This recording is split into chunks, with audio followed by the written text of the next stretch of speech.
Music's been used since the dawn of human civilization to call people to work, to call people to play, to call people to rest. And we're going to give you some waltzes here, which is probably the easiest form of melodies. The first waltz will be Tom Bigby Waltz from northwestern Mississippi, 1850s. Second waltz will be A Lover of Mild Behavior, a 17th century Irish waltz. And the third waltz was invented in a basement in Alger Heights by me back in the 90s, called Fiddle's Waltz. She goes like this. 1, 2, 3, 1, 2.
Friends, good morning, and welcome to worship here on this beautiful sunny Sunday morning here from the historic sanctuary of the Fountain Street Church in Grand Rapids, Michigan. My name is Nathan Dannison. I'm delighted to welcome you to worship here today, and I want to begin our worship service by celebrating and thanking our wonderful guest musicians this morning, including we've got Fletcher Wernholm here on the pipe organ, our wonderful friends. Yes, Fletcher.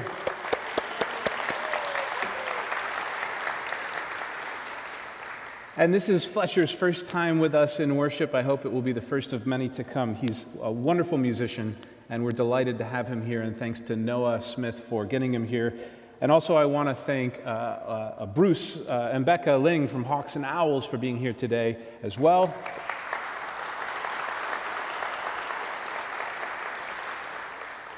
And Hawks and Owls, of course, a staple of our traditions and our music here in this sanctuary. And also today I want to welcome the Solidarity Singers of Grand Rapids, Michigan, leading us in song today as well.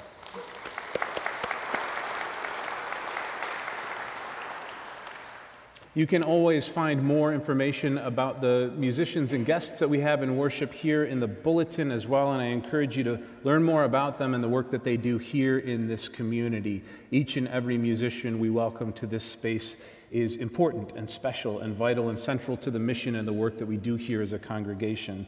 I'd forgotten about this, but it lifted my heart when I walked in to see this beautiful altarscape that we have here on the pulpit this morning, this cool map collage designed and created by our kids from the Fountain Street Character School Summer Camp program. It's awesome. They just wrapped up their first week this summer, and I understand that the map was created by the summer campers with help from artist Angela Swan. And it was part of an exercise reflecting on kids around the world and the things that they share in common with each other and with our Fountain Streeters.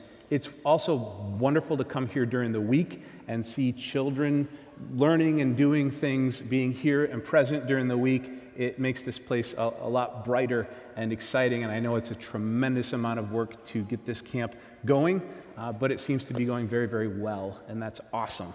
And so I want to thank the Character School and the volunteers and everybody involved in that program, too.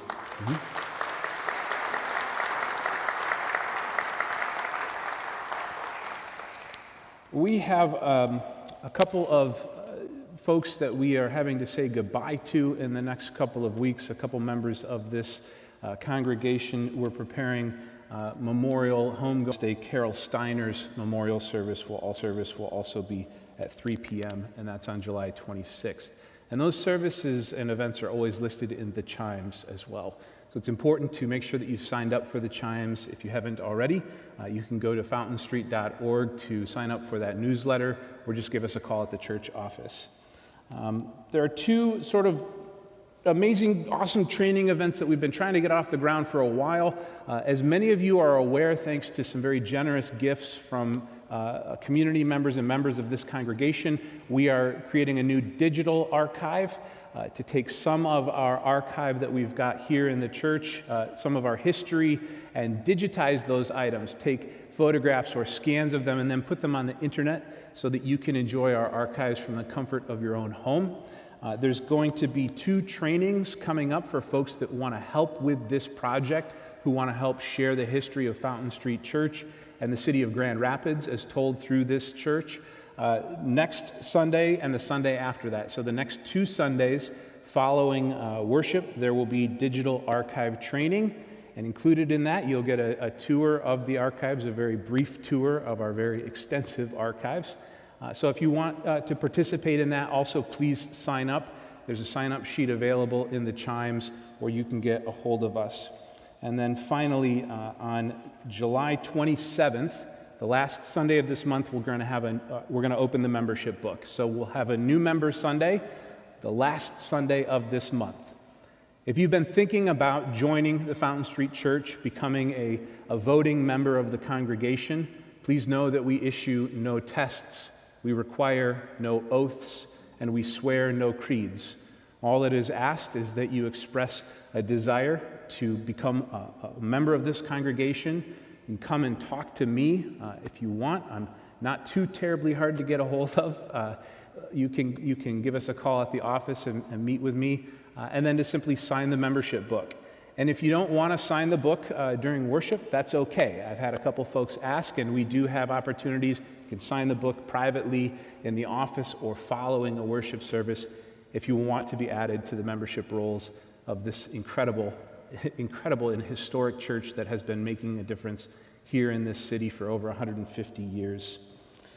Friends, receive this blessing as we speak of history. We say that this is indeed a day that the Lord has made. Let us rejoice in it and be glad, and let us count our many blessings.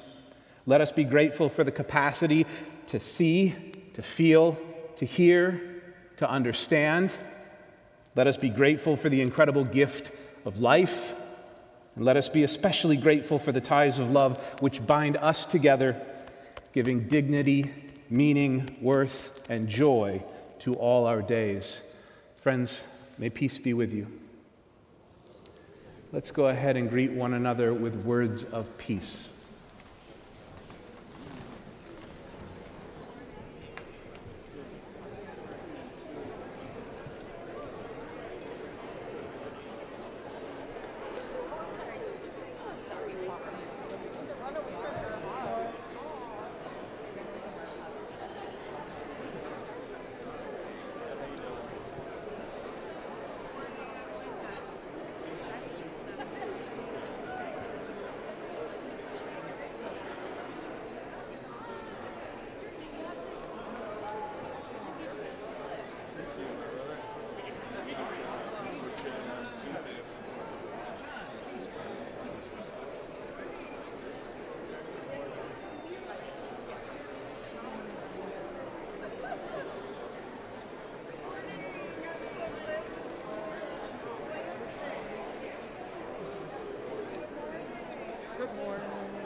invite all of the children who are here this morning to come forward and join me. If you're a child of the church, you can come forward. And we're not going to sit down yet. We're going to stay right here in the front.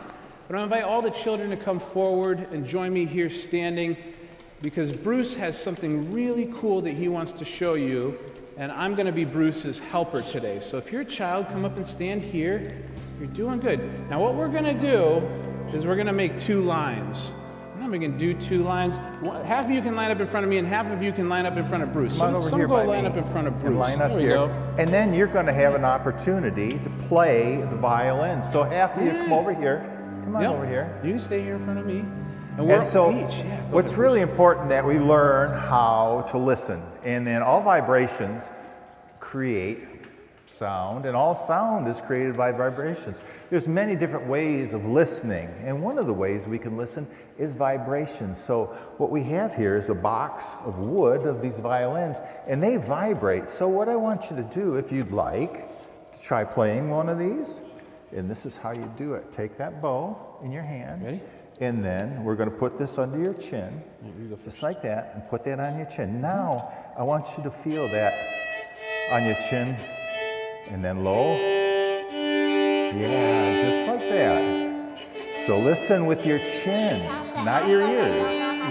The vibrations of that. Did you feel that? Good job. No. Okay. How about you? Would you like to try Wanna this? try, buddy? Come here. Okay, put it under No? your chin. How about you? There you go. And you'll feel the Anybody low. else? Come on over here. You did? You played violin at your school? Well, let's play on the high side. And now feel these vibrations. They're so different, aren't they? Good job. You wanna try? Ways of listening. Ready? Listening with our bodies. Put your chin And under. anybody There you go. else would like to try this? You ready? Come here. Come this way. Put that under your chin. Just like that. Feel that. Good Yeah. job. Nice. you Listening grab a with seat? your chin. You have a seat too. Wonderful. You're going to be a concert violinist someday. Just for I know that. Anybody else? Okay. Would you like to try this? Ready? No? Okay.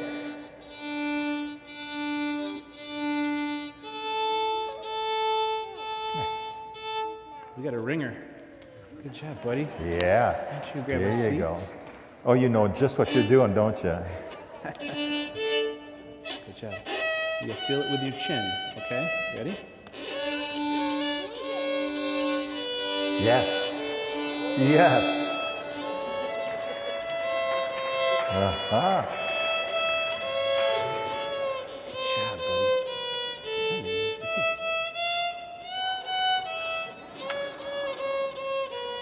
Hooray! That one's very good. Yeah. Lovely. Do any of you guys want to try? Thank you. Anybody else want to give it a try? No? Yeah, you got this. Ready? Just put it under your chin. Just like that. And you'll feel the vibrations with your chin, just like Bruce was saying. Ready?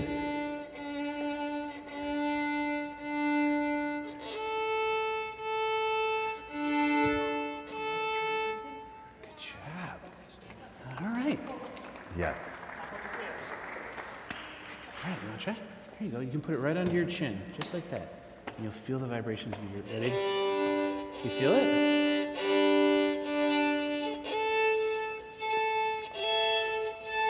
Good job. Good job, buddy. Yeah. All right, grab a seat. Okay. Now, for today, what we're going to do is we're going to repeat a blessing back really quick if you want. And then I've asked Bruce to help march you out to character school. So in just a minute after this blessing, you're going to hear some special music, and then you can follow the banner on your way to character school. And we're going to have a blessing today about vibrating together and about harmony, okay? So if you'd like, go ahead and, beautiful, repeat after me. This week, we will harmonize. There it is. All right. Bruce, would you play them out?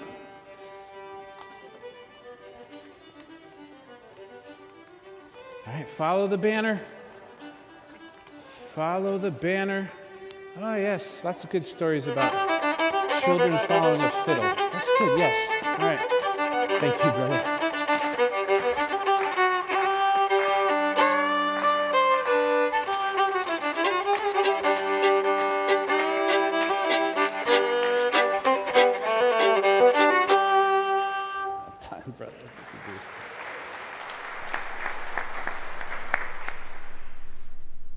Good morning. Here we have the parable of the Good Samaritan from Luke chapter 10. On one occasion, an expert in the law stood up to test Jesus. "Teacher," he asked, "what must I do to inherit eternal life?"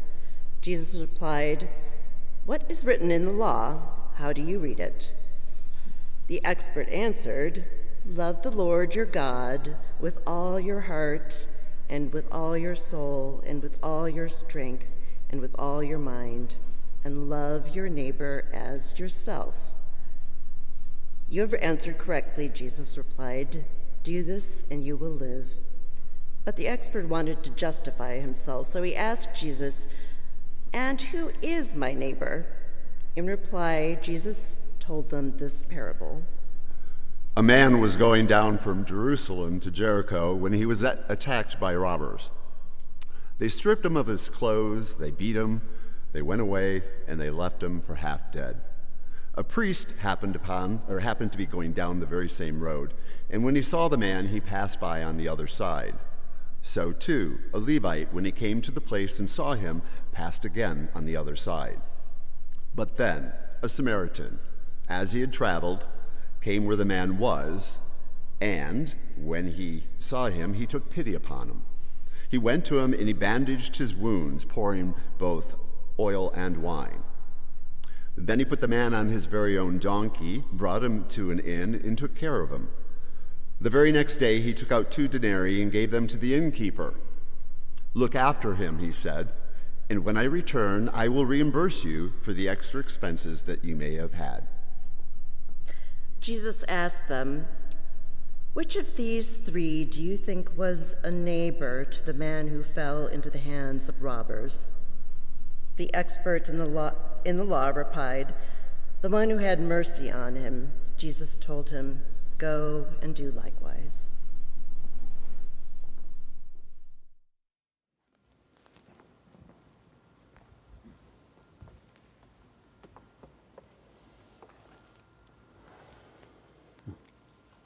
Fountain Street Church, happy Sunday.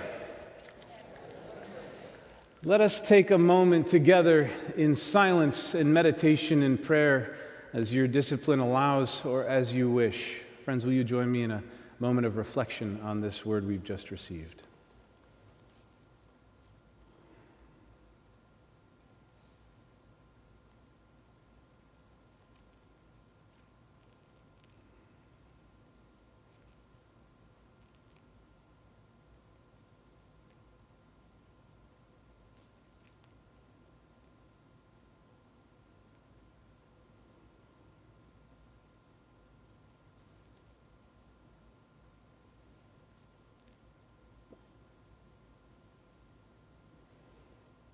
So may it be.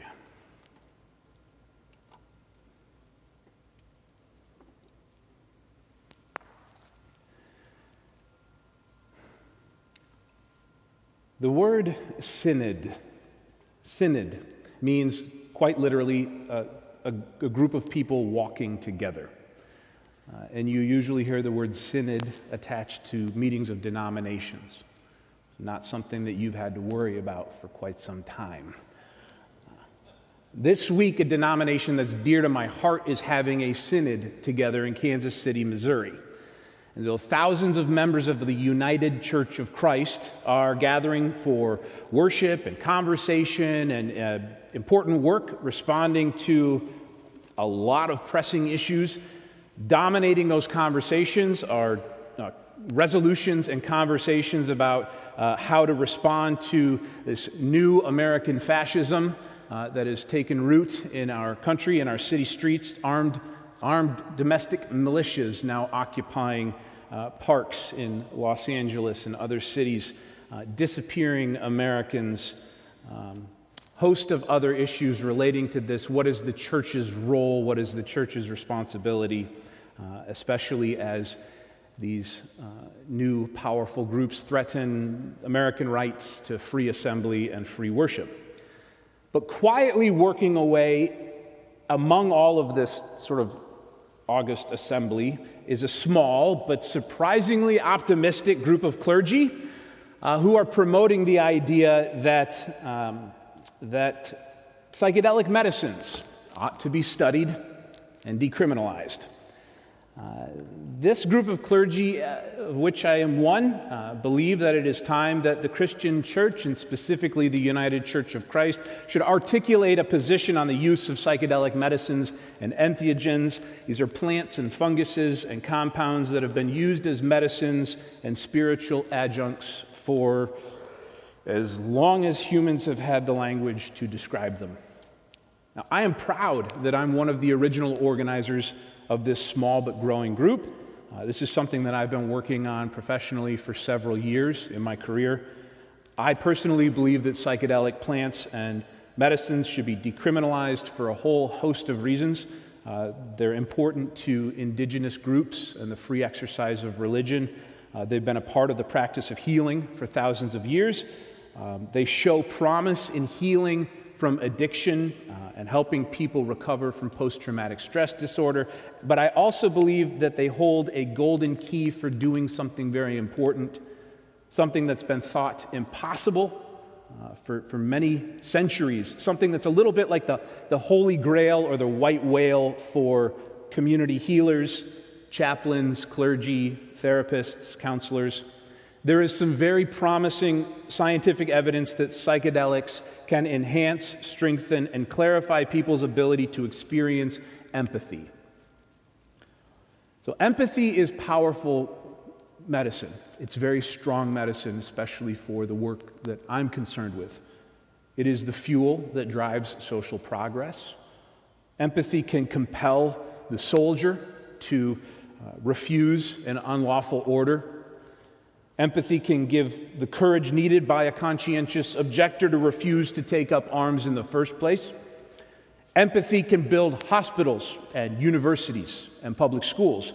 Empathy can house the unhoused. Empathy can give hope to refugee and stranger. And from over here in my little corner of dialectical materialism, empathy can fetter the insatiable dragon of capitalism. It can tame the appetites of markets. It can suppress our desire to destroy the world in exchange for a useless pile of gold. This morning, I want to turn to that reading, that lesson we just heard. I want to turn to Jesus of Nazareth, specifically to try to say one true thing that I believe about a religious orientation toward empathy. And then next Sunday, part 2 of this and the sort of the second half of this, I'll talk more about the application principle. Because if this stuff can change the world, it's worth giving it a shot and maybe giving future generations some room to breathe.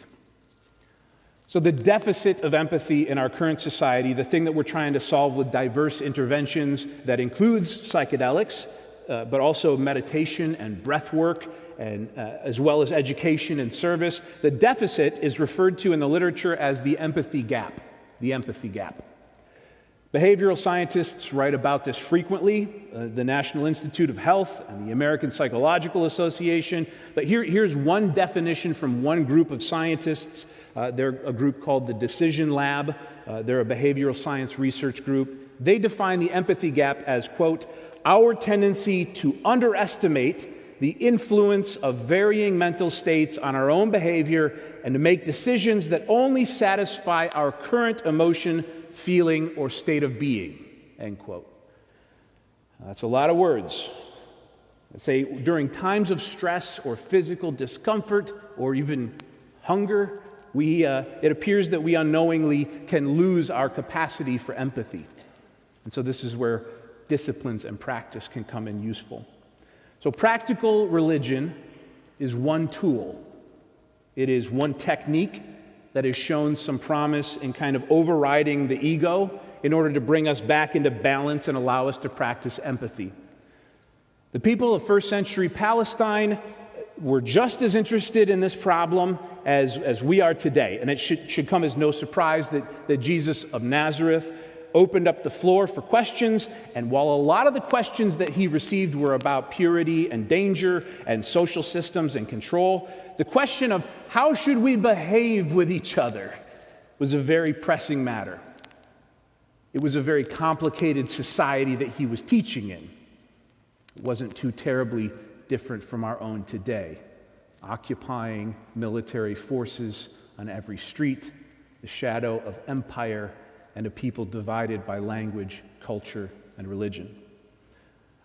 I think that the greatest commandment, the Great Commandment, or the greatest commandment, however you know it, is probably his most succinct response that he gives to this. The Great Commandment is reproduced faithfully in all three of the Synoptic Gospels and then also in John, and it's response to the question that's posed by a lawyer or a scribe: what is the greatest commandment? What is the most important thing? Or elsewhere, what must I do to inherit eternal life? Or what's needed? They ask him, what is needed to enter the kingdom of God? And Jesus responds that there's two things. Love the Lord your God with all your heart, soul, mind, and strength, and love your neighbor as yourself. Now, I count myself among those who believe that Jesus is just saying the same thing twice. Just saying the same thing two different ways.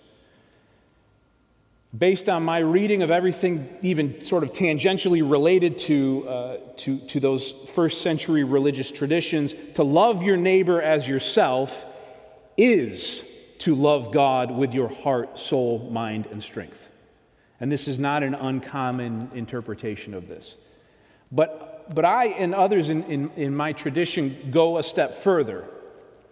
Because Jesus himself says that it's upon this teaching that hangs all of the law and the scriptures and the prophets. Everything hangs on this.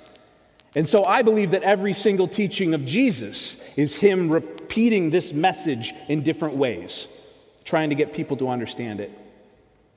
And I believe that in fact, and here we're stepping into my faith a little bit, I believe that this entire document is simply this statement refrained over and over again in different ways. All of the Abrahamic religions, all Western religions at their core, and then all of the world's religions are like a great fractal, a web of these sort of tautologies, statements trying to say the same thing over and over again in different ways. You shall love your neighbor as yourself. So I believe that empathy is at the foundation of religious behavior. Or as Reverend David Rankin has put it, love is the sum of all theologies. This is not entirely unique to human beings. So we could take a reductive approach to this. If the technology of writing was lost, all 6,000 years of it, and then the technology of language were lost, all 80,000 years of it, the mirror neurons in our brain would remain. Love your neighbor as yourself would be intact within the premotor cortex of the brain, the amygdala. It's a fact of biology that it's part of who we are. And corvids, too, and canines, and dogs, and elephants, and parrots, and whales, and dolphins, all these fellow spacefaring races on planet Earth with us. Share this planet with us. They seem to understand and manifest this commandment. And so the study of ethology, animal behavior, has a word for this. It's called reciprocal altruism.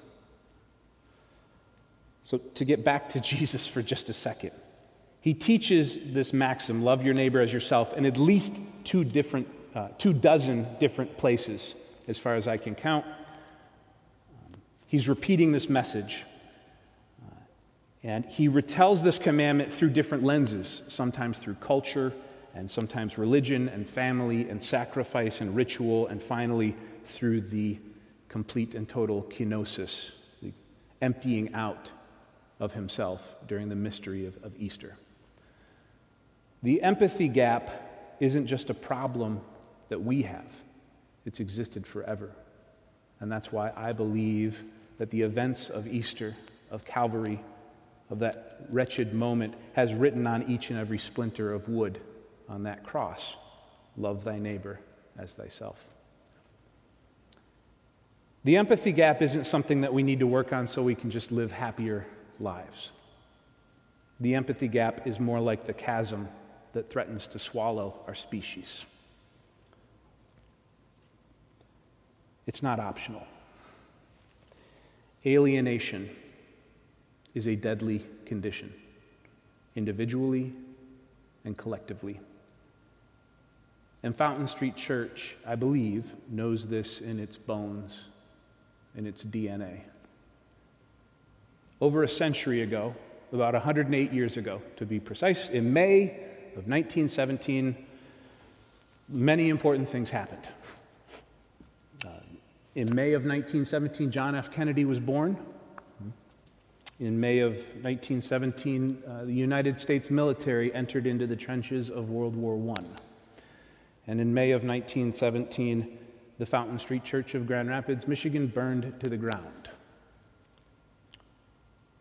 In fact, one of the greatest Impressionist painters of the 20th century, Matthias Alten, was present during that fire that took place right here 100 years ago. And he sat right over there on the corner of what was Bostwick at the time, and he painted a portrait of the church as it was burning. You can go and see that painting as you leave today. It's hanging on the wall next to the chapel. The church fire of 1917 here marked the soul of this place, and it impacts everything that happens here. When the church was rebuilt after that fire with ritual care, it carried with it a desire to communicate something important. So this place is a response to despair. It was a defiant response because it was built by countless hands. It was the desire and vision of the church's minister at the time that this place tell a story, that it not just be a place of function, but also be a place of legend. The building tells about values. He wrote, Reverend Wishart, who was the pastor, while the church was still burning, he wrote a letter to the sleeping members of the congregation, knowing what they would wake up to. He wrote, quote, "Our building is gone, but the church remains. Now we are one in the determination to prepare for an even greater work that we've done in the past." And that's you that he's writing about. That's you. You are the greater work. So then when they rebuilt, when this sanctuary was built, the windows were not here. They were clear windows, if you can imagine. The crystalline light coming in the morning. And then each and every one of these windows was very slowly and painstakingly created, designed, created, and installed to reflect the values of this church and to cast those values into the future. So there was an artist named Frederick Wiley from New York, and they, in Wishart and Wiley and many people traveled to France. They traveled to the cathedral in Chartres, France, and they spent months there developing stories and visions. Each window was donated by families from the church or groups from the church, and they try to communicate central values. And I think probably the most famous one that everybody always says they know about is the science window. The science window was one of the first to be installed, and it's right here. It's Plato and Galileo and Charles Darwin and Leonardo da Vinci there. But the window that I think captures the spirit of the congregation at that time is known as the Parables. And it's on the east wall there in the back, and it tells the story of the Good Samaritan. It is one of the very few stained glass windows in existence on earth where one of the characters in the window is facing away from the viewer. And I got to thank Tim Chester for pointing this out to me. The window is talking about alienation and empathy. I can't think of a better artistic depiction of alienation than what's shown on that upper window. The view of a man's back as he turns away from the viewer. In the story of the Good Samaritan, an anonymous man is left for dead in a ditch, and 3 men encounter him on the road. And the first 2 men, assumed to be men of power and status, men who represent the church, the religious authorities, They are so loath to help this wounded man that they literally cross over to the other side of the road to avoid him. They're alienated from him, from his pain, and from the commandments of their own religion, and from the greatest commandment. And then the bottom half of the window shows the Samaritan, the third traveler on that road, lifting the wounded man and putting him on his donkey to carry him to safety.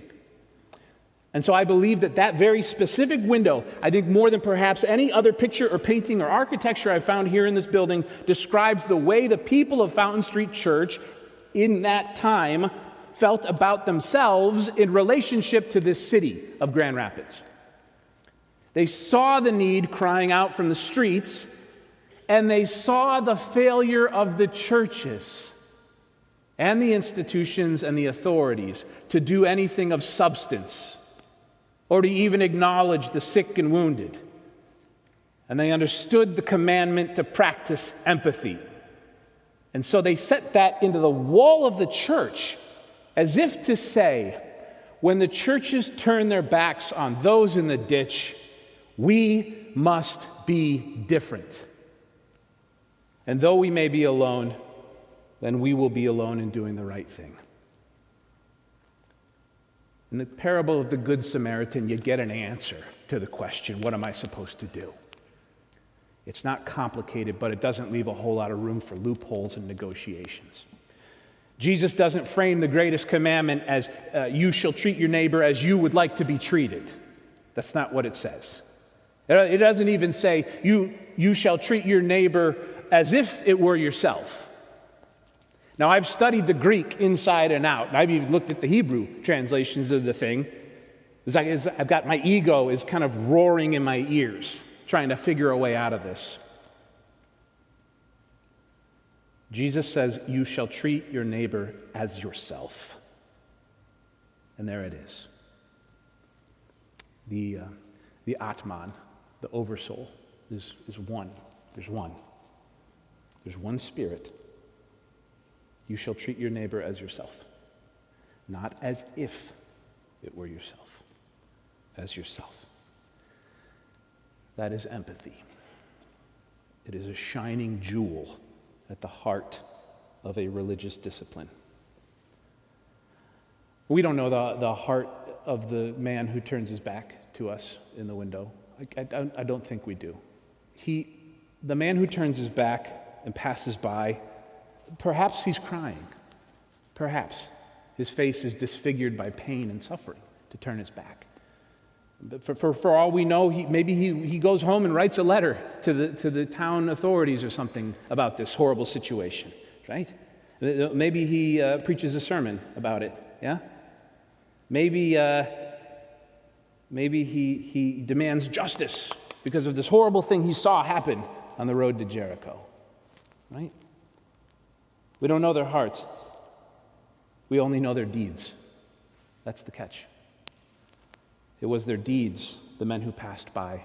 It was their works that alienated them from the man in the ditch. It wasn't their ideas. It was the Samaritan who, upon seeing the man in the ditch, saw himself in the ditch. You shall treat your neighbor as yourself is universalizing. It doesn't leave room for interpretation. To face the next person in need is to face ourselves in the mirror. That's why I take it seriously. I'll close with this mental exercise that I use personally. This is a religious discipline that was taught to me about 15 years ago. So I feel alienated from the pain of the people around me, or if I feel that my ego is keeping me from doing the work of my soul. This is from the practice of Advaita Vedanta. Advaita Vedanta is a very old Vedic practice, but I simply remember that I will live each life and that I will bear the pain and suffering of each and every life along with its joy. Today me, but tomorrow thou. And so when I see suffering, I reflexively imagine not what it might be like to experience that suffering, but rather what it will be like when I experience that suffering. And then I act, if I'm at my best, as though my life depended on it because my moksha, my nirvana, my liberation depends upon it. Today we see suffering in the world that requires us to make collective choices. Systematic oppression that drives suffering, and suffering that must be addressed through protest, resistance, collective action, things that we have to do together. In 2017, the Catholic activist and songwriter T. Martin stood with the protesters at Standing Rock against the destruction of the ancestral homelands of these different people, different from them, but saw themselves in there. And T. Martin heard the words of one of their Palestinian friends, Saeed Abdallah, who had spoken words shared by yet others and yet others and yet others, a word of hope and promise. May this body be a bridge for healing. I think that is what describes the practice. The practice. May this body be a bridge is a perfect manifestation of the surrender that is necessary to see the other laying there in the ditch and render aid. And so empathy doesn't ask us to be a tower. It doesn't ask us to be a mountain. Empathy doesn't ask for a lighthouse or even a sanctuary. It calls us to be a bridge. A bridge. To see the bridge is to lift the naked stranger bleeding from the ditch. The Samaritan does these things because they know who they are and because they know the purpose and calling of life is to be a bridge. The city needs you to be a bridge. And like the vaulted arches that are above us, we can build a cathedral out of bridges. Stone by stone, we can build bridges that lead from alienation into community, and from despair into hope, and from the fetters of the ego into the liberation of love. And this we will do because we remember who we are, because that was communicated to us by the people who built this space. In you is a universe, Fountain Street Church, and in you is a bridge. And for a century and a half, this place has sworn no oaths or creeds, issued no tests, and having read a century and a half of documentation, there is no common ground here for religious practice save for this: love is the destination and empathy is the discipline. So we make the path by walking, beloveds. And whatever madness happens out there, we are equipped by this place and by each other to go out there with our hearts prepared so that our bodies may be a bridge for healing. May our bodies be a bridge, and so may it be. Amen.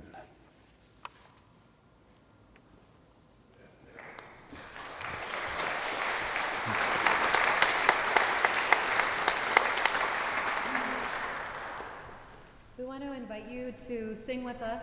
We're going to teach you this song. You do have the words in front of you, but we're going to sing it 2 lines at a time. I invite you also to find a rhythm on your body, something that's quiet that you can hear, something soft. May this body be a bridge for the healing of this land. May this body be a bridge for the healing of this land. May the river flow through us, cleansing greed from our hands. May the river flow through us, cleansing greed from our hands. We are born from the water. We are made from the land. We are born from the water. We are made from the land. Teach us, oh great mother, to bring peace to this land. Teach us, oh great mother, to bring peace to this land. Lovely. And now I am going to ask you to do something a little harder. And if you are roughly on this side of the room, you're going to be singing the second part with me and Garrett in the middle. And if you're on this side of the room, you're going to be singing the first part with Barb, Kate, and Cassie. We're going to attempt to sing them at the same time. It will probably not be perfect, and that is fine. We're going to find that beat again. 1, 2, 1. May this body be a bridge for the healing of this land. May the river flow through us, cleansing grace to bring from our hands.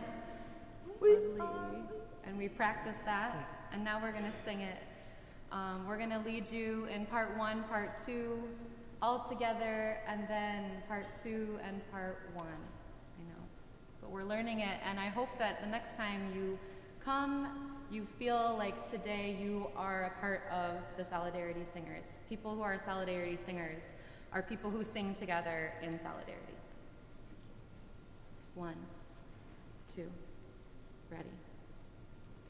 May this body be a bridge for the healing of this land. May the river flow through us, cleansing greed from our hands. We are born from the water. We are made from the land. Teach us, oh great mother, to bring peace to this land. May this body be a bridge for the healing of this land. May the river flow through us, cleansing greed to bring from this land. We are born from the water. We are made from the land. Teach us, oh great mother, to bring peace to this land. May this body be a bridge for the healing of this land. May the river flow through us, cleansing greed from our hands.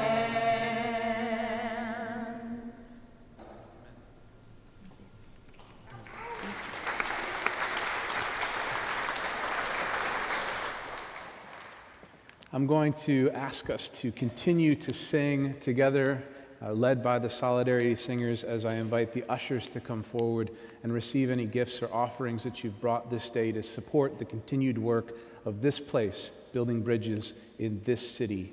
I invite the ushers to come forward, and thank you.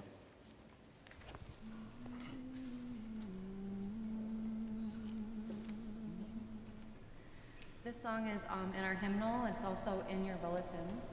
It's very old.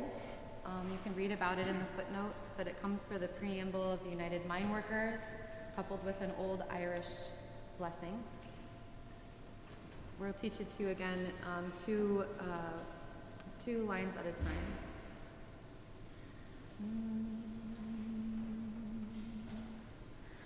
Step by step, the longest march can be won, can be won. Step by step, the longest march can be won, can be won. Many stones can form an arch, singly none, singly none. Many stones can form an arch, singly none, singly none. And by union what we will can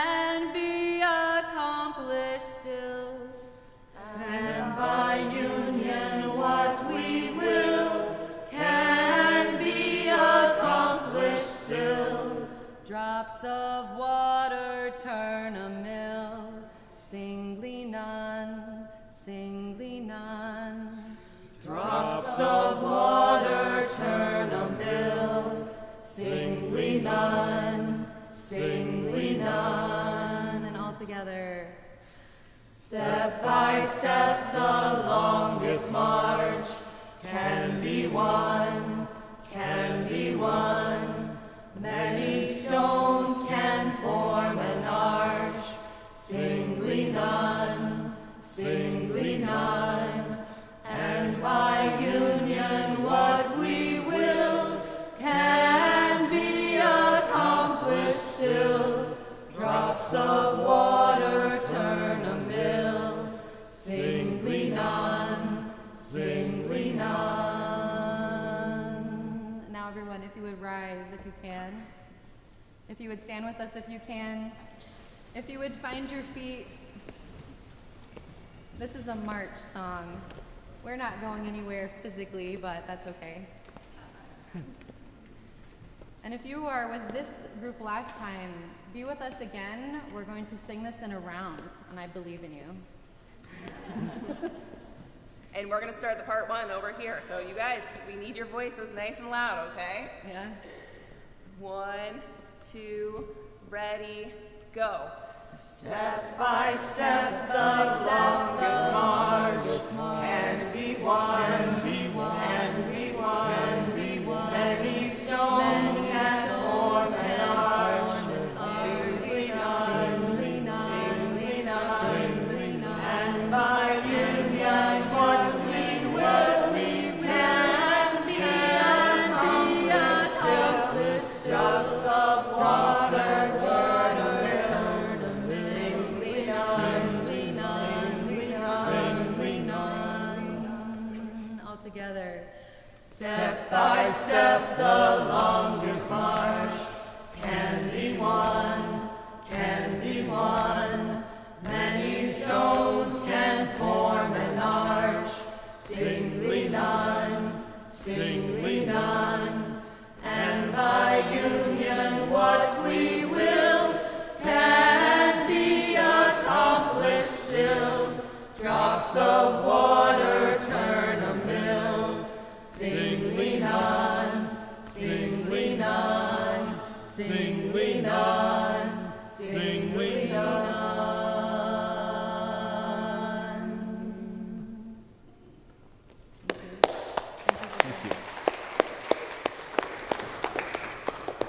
Friends, you may be seated. Yet this year there will be many opportunities for each of us to make of ourselves a bridge for someone else, to turn away from alienation and turn toward the other, and to allow empathy to be our discipline. And so as we prepare to go forth from this space, I hope that you will go out there with eyes open, remembering that you have a place to return to, and that together we have work to do collectively. Friends, go forth in peace, in hope, in love, and in service. Amen. Here's some vibrations to send you out into an energetic week.